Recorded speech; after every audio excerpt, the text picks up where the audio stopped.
وسائل الري في مصر القديمة.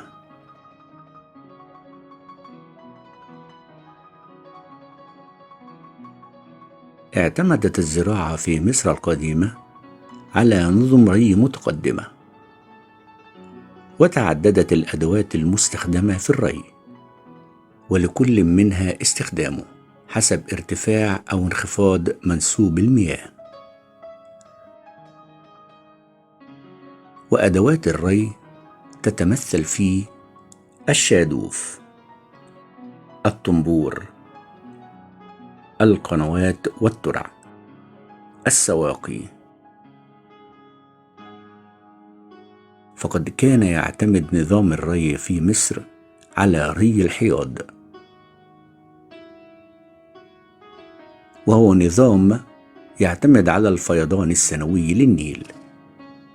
يتم تحويل مياه الفيضان إلى أحواض كبيرة، الحياض، لتتغلغل في التربة وتتركها خصبة ورطبة للزراعة في الربيع.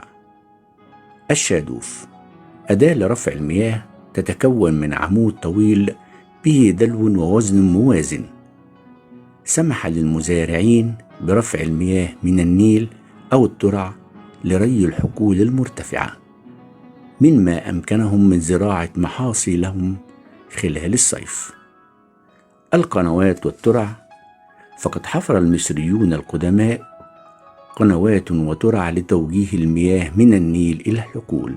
السواقي، وهي لرفع المياه من الآبار الممتلئة بالمياه أو المياه الجارية المنخفضة، وترفعها السواقي إلى الأراضي المرتفعة عن منسوب النهر.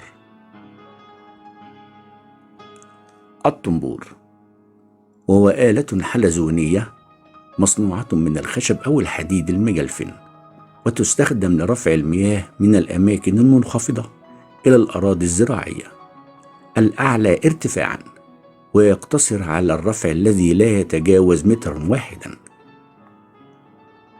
فقد كان اعتماد المصري القديم على بعض الأدوات التي كانت تساعده في الزراعة والري، ومن أمثلة هذه الأدوات لزراعة الأرض المحراث المستخدم بالثور، والمحراث اليدوي، والمنجل للحصاد. وكانت هذه الأساليب فعالة جدا لإنتاج محاصيل وفيرة مثل القمح والشعير والكتان والبردي.